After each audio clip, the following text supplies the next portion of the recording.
ज्ञान की बात करने के लिए बताएगा, लेकिन गधा आदमी होए तो गधाएतर का बात करी भैया। कबीर साहब ने बताया है हमारे दादा साहब का स्वर्गवास हो गया है। आज उन्हीं के उपलक्ष्य में कबीर साहब ने बताया संसार में जो होना चाहता है वो एक बार जब हो जाता है। इसी उपलक्ष्य में एक बात कही गई है, बताया गया है कबीर साहब का।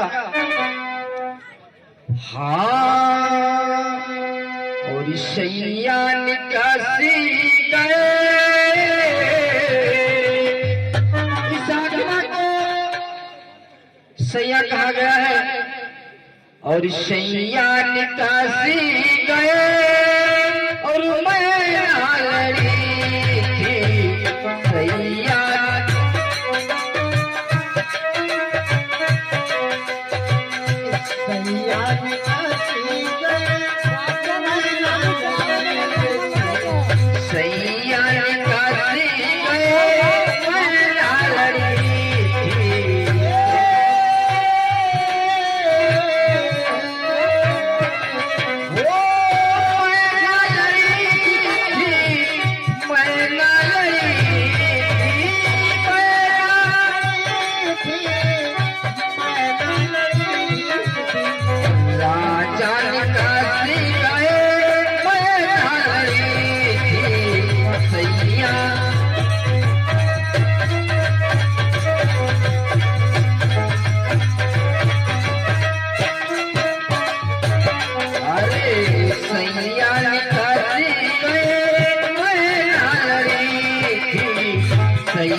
कबीर साहब ने बताया है, क्या बताया भैया?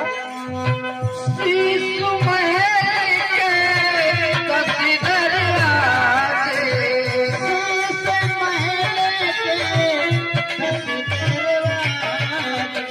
कसी दरवाजे, कसी दरवाजे, कसी दरवाजे। कबीर साहब ने बताया है जो मानव का शरीर होता है इसमें 10 दरवाजे हैं।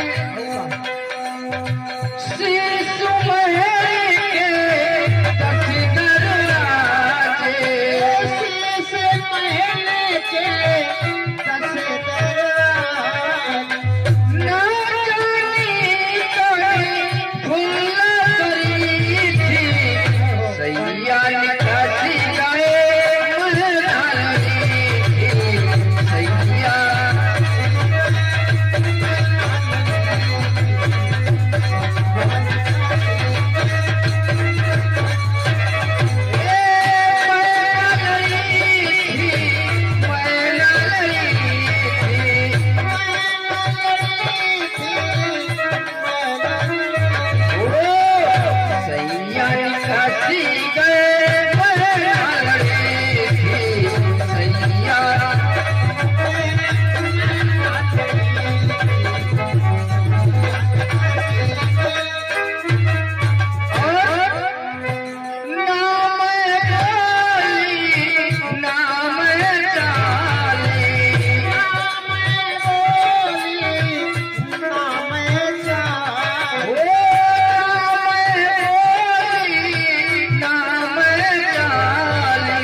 आराम की नींद सोता है, किसी से बोलता नहीं है।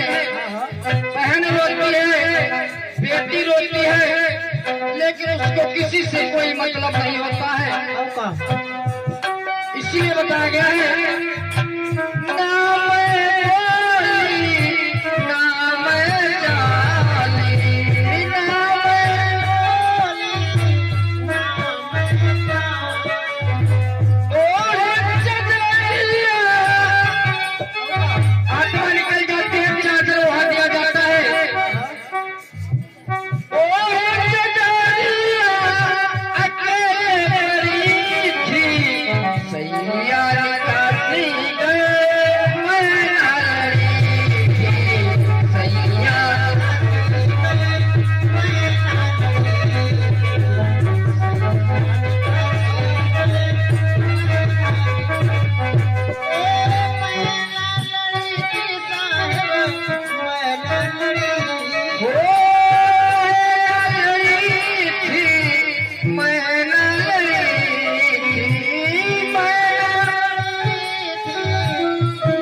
है भैया।